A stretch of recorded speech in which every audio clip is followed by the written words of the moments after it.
Okay, the iPad 2 is here. Steve Jobs unveiling Apple's updated version of its tablet computer, of course, yesterday at that huge event in California. The models are faster, thinner, two cameras, and it comes in white mark. Apple stock getting a push higher over the last couple of days, thanks in part to that announcement, plus the fact, of course, that Steve Jobs turned up for the event, which took a lot of people by surprise and made them happy. Can Apple continue its success? And what should investors and techies everywhere take from the Apple event this week? Andy Hargreaves is a senior research analyst at Pacific Crest Securities, and John Rettinger is a blogger with Techno Buffalo. Thank you both for calling us. Andy, let me kick off with you. A great new model, thinner, two cameras, whereas before there were no cameras, and lots of additional features. Nobody seems to be talking about margin here.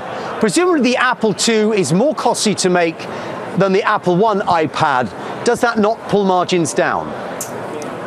Well, yeah. I mean, usually with their product transitions, you're going to see a little blip in margins, but they've been better than anybody at the world at managing the supply chain from a component cost perspective. And I don't see anything going on right now, especially with their recent component pre-purchase deals, that's going to change that.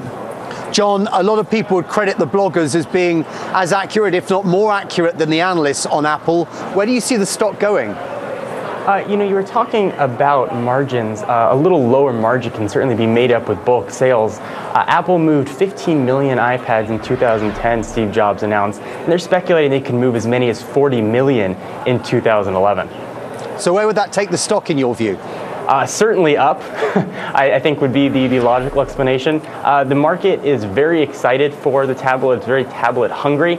Certainly Apple's been a beacon of innovation in the past. The iPad 2 is viewed a bit more evolutionary than revolutionary, but still bringing a lot of features that people were expecting and hoping for. I guess the market there's a significant, pun intended, core of Apple buyers who are going to buy whatever the company comes out with, aren't they?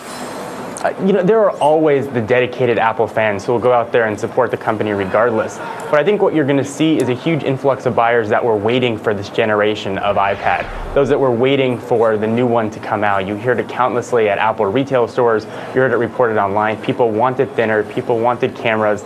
And they were looking for faster. Now, while it's not a revolutionary design or anything that we couldn't have predicted, the 2 times speed increase and the 9 times better graphic prowess potentially are going to be a big boon to consumers. Let's get some thoughts from Andy on this whole thing. Andy, what do you think it's going to mean, Apple iPad 2? Well, as Simon mentioned, the white iPad 2 is probably going to sell a shocking number as well. No, just because it's white, wow. What's the thing about white? It's not that wow to me, but apparently to a lot of people it is. I step back again and always look at the ecosystem advantage that these guys have, and there's just nobody that can match them on content and apps. And really, the hardware improvements are nice. They are evolutionary, but it's the software and the ecosystem that drives sales, and I don't see anything changing the momentum that they have. Where do you think the stock will go to, Andy? We think it goes to 420 in the next, actually by the end of 2011, and that's based on a multiple that I think is pretty reasonable considering the growth rate right now. Gentlemen, thank you both. Andy Hargreaves and John Rettinger, thank you. Thank you. Thanks.